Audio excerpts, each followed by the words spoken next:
Oh yeah, now we're going to learn the entire timeline of the Steven Universe animated series, from the beginning to the end. A lot of events happened during the 5 seasons, even a full-length movie was released. The series has expanded its boundaries by the fact that there were comic books and games. So we will only start from the canon. Steven Universe is an animated series created by Rebecca Sugar, who known for her work on Adventure Time for Cartoon Network. The plot tells about aliens, highly evolved space creatures. They are called gems. Outwardly, they resemble women. The highest of the gems are the diamonds. Diamonds rule the universes and control many planets. Also among the gems are the crystal gems. They are rebels and protect the planet Earth from attacks from their race. The action of the series takes place in Beach City, a beautiful coastal town.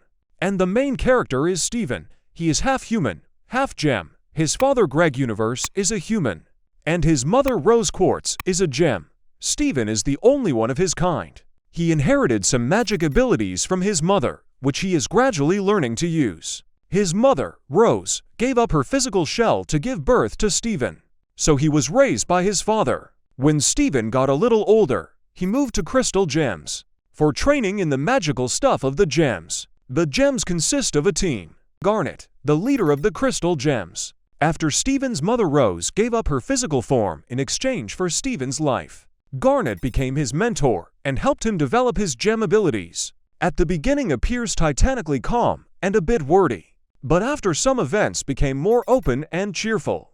Pearl is a gem from the Crystal Gems team and one of Rose's closest followers, her confidant. Pearl is one of the surviving gems on Earth, who rebelled against the invaders to stop the colonization of the planet. Joining the Crystal Gems, Pearl protects Earth and has lived here for 5 millennia with the other gems. Despite her love for Earth and its inhabitants, never adopted many human traits. She also trained Steven and his friend Connie. Amethyst also is one of the Crystal Gems team. Joined later than everyone else, produced on Earth as an experiment. Amethyst is also one of the last surviving gems on Earth to join the Crystal Gems. Amethyst helped her comrades defend Earth for about 5 millennia, and later also trained Steven Universe. She is the most flighty and explosive member of the team, often fights with Pearl. Amethyst likes to change forms, transforming into beasts or half-beasts. These are the main characters so far. We will learn more about other characters as we go along. Steven will be the starting point for us. Everything that was before his birth, we will label as BS, that is before Steven. In Steven Universe, before the story, there were events that became the basis for the series. For example, the appearance of White Diamond. This is one of the rulers of Homeworld and a member of the Diamond High Power. We don't know when or by whom she was created, but we do know that she created 1. A social system headed by diamonds and a lower level where pearls and rubies sit. 2. White with her friends. Yellow, blue and pink diamonds creates the supreme power of diamonds to colonize more worlds, and they eventually take over 43 planets and 2 solar systems. In the Jungle Moon series, Pink Diamond requires Yellow Diamond to create a personal colonized planet. Eventually it all turns into a fight, and Yellow attacks her sisters. Her rebellious behavior annoys White, causing her to punish her little sister by erasing her memory and depriving Pink of her pearl. Pearls were servants on Homeworld, acting as customized gems for the purpose of serving their owner. After Pink's memory is erased, she is given a new pearl. If we look at the big picture, her relationship with the new pearl and her behavior doesn't change much. But in the end, she does get her way, namely the colonization of the unknown planet Earth. On Earth they build Kindergarten Alpha. It's a place where gems are created. Pink stays on the moon, where she establishes her headquarters to oversee the colonization process. Around this time period were built Lunar Sea Spire. It is an oasis for gems on Earth. Sea Shrine. This is where the hourglass is kept, a precious artifact that allows its owner to travel back in time. Communication Hub. It used by the gems to communicate with the homeworld. To make the process go faster, different types of gems are sent to Earth. One of them is Nephrite. Even after getting her way, Pink gets bored until she sees the Amethysts having a good time. This makes her want to join their ranks, but she realizes that she'll get an earful from her sisters for doing so. That doesn't stop her in any way, though, so she turns into Rose Quartz. Rose realizes during her time on Earth that it is an incredibly beautiful planet, and that she is killing all that beauty because of colonization. As a consequence, she decides to do the right thing, which Blue and Yellow don't like at all. It ends up coming down to a fight again. Blue creates a human zoo. Time after time, Pink fails to convince her sisters that colonizing planets is not a good thing. As a result, Pink decides to fight her sisters as a rebel, along with Pearl. The rebels grow in numbers until Blue decides to personally intervene and visit Earth with her team. Among them is Sapphire. She has a personal guard in the form of 3 rubies. Suddenly, out of nowhere, Rose and Pearl attack Blue, which causes one of the rubies to merge with Sapphire. This happens by accident. The byproduct of the fusions is garnet. This metamorphosis is something repulsive to the higher power, and so they are banished away from high society to Earth. The two are alone on Earth and accordingly fall in love, completely controlling the ability to merge into one. Rose likes all this very much and decides to try one last time to convince her sisters to stop the colonization policy. Otherwise, they will not be able to stop the rebellion. The sisters once again ignore Rose's demands, so Rose decides to make them obey. The Millennial War of the Gems begins. The resistance is growing in numbers. This allows them to confront them with dignity. Among them, Bismuth, Biggs Jasper, Snowflake Obsidian, Tiger's Eye, and many more colorful crystals. And thanks to Bismuth, who can create countless weapons, the resistance is not left unarmed. Incidentally, she was the one who created the pink sword of Rose. Around this time, Lapis Lazuli visits the land, but because of the war, Bismuth restrains her. This act of hers and the fact that her weapons are getting bigger and bigger turns her from an associate to a rather large problem. The turning point is the creation of a weapon capable of crushing gems. Rose thinks this is too much. She restrains Bismuth and imprisons her in a bubble. As the war progresses, a beta kindergarten is built on the ground to increase the size of the army. It's a case of quantity over quality. Because of this, most of the newly created crystals are formed. One of the representatives of the deformed soldiers is Jasper. She is an incredibly strong Quarian who is rumored to have exterminated 80 rebels on the first day. As a result, Rose takes severe measures to fight her sisters. She, along with Pearl, fakes her own death. From this point on, Rose leaves her sisters and turns into Rose Quartz forever. Her sisters are completely depressed, and an era of Great Depression sets in on Gem's home planet. Earth is recognized as unlivable, and the end of the war comes. But still the higher power decides that the Earth must suffer, and creates on the Earth the cluster where there is a merger of gems and there is nothing good in it. Because these mergers are forced, so there are basically monster crystals. After what happened on their home planet, the gems are forced to leave their home, leaving behind many other gems, like leaving Nephrite and her crew behind. And to clean up their tails, the diamonds decide to take out all the gems on Earth in one global attack.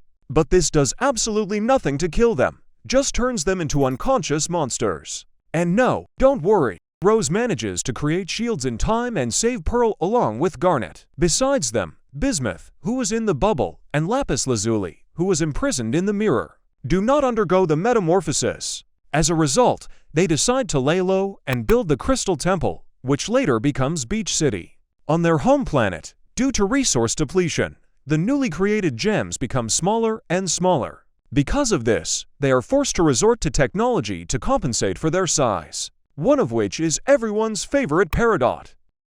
In the 19th century, Captain William Dewey and his crew are traveling in search of new unmapped lands, as they are suddenly attacked by a gem monster, but they are saved by a gem giant. It is a merger of Rose, Pearl, Garnet, and Amethyst. By the way, Amethyst appears after the war on Earth from Kindergarten Alpha, but it's late. So she is small. William finds common ground with the gems and decides to stop at the nearest beach, which later becomes Beach City. One of Will's crew, Buddy Budwick, decides to travel alone and finds new lands, such as Gem Battlefield, but eventually he stumbles upon Rose and her tame lions. At one point, one of the lions is killed, but she resurrects it with her magical powers. This causes the resurrected lion to become pink, immortal, and has a pocket universe in its mane.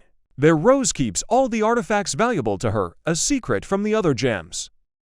Around this time comes Greg DeMayo.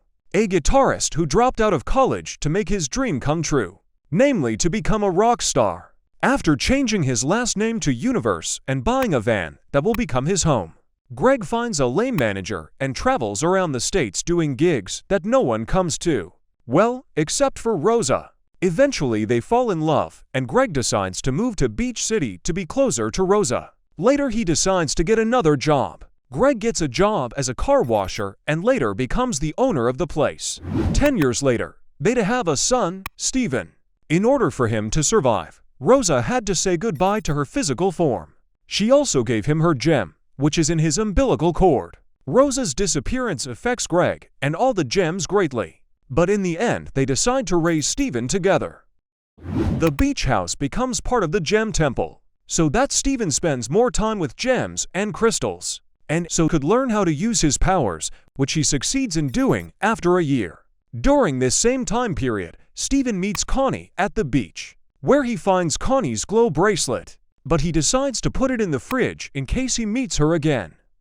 Steven is still continuing his training. The gems still treat him like a child. At this time, the Red Eye appears. It is a surveillance system of the gems' homeworld. Red Eye decides to destroy the land, and more specifically the beach city. It's unclear where this system has been for the previous 4,000 years. With the help of a laser light cannon, Steven manages to destroy the eye. Later, during his time in the desert, Steven finds his mother's pink lion, and thanks to this he finds Rose's secret arsenal and pocket universe. Coincidentally, Steven meets Connie and gets her bracelet back. By chance, Steven releases Lapis Lazuli from her mirror, who is obsessed with revenge on Crystal. But our guy sets things right and helps her leave Earth. He also creates a living army of watermelons, merges with Connie, and turns out to be Stevani. Due to I's suspicious activity, Peridot decides to check it out. She goes to Earth. Steven meets her, and they sort of become friends.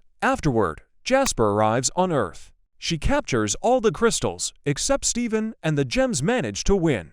Particularly thanks to Lapis, who merges with Jasper to capture and drown him in the ocean. And Steven also begins to learn the truth about the Gem War. The people of Beach City are rebuilding their city after what happened. Connie takes swordsmanship lessons from Pearl. Steven blocks all of Peridot's communication paths to her ancestral home and the gems, so she won't give away their location. Later, Peridot helps Steven find a cluster that's inside the Earth's crust, and explains that it's kind of like a powerful bomb with a timer. The crystals build a drill that can be used to reach the crust of the Earth, and Peridot becomes part of the crystals by betraying his gems.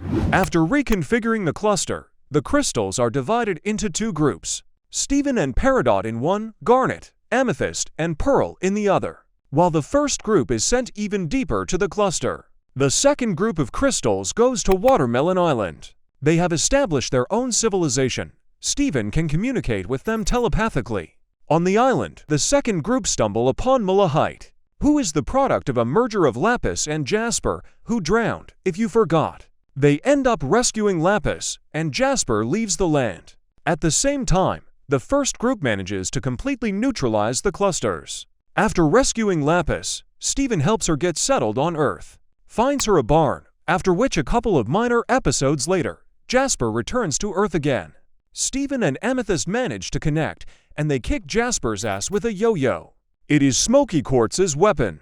Afterward, they shackle Jasper in a bubble. Steven finds Bismuth and releases him. He realizes why his mother locked him up, and does the same.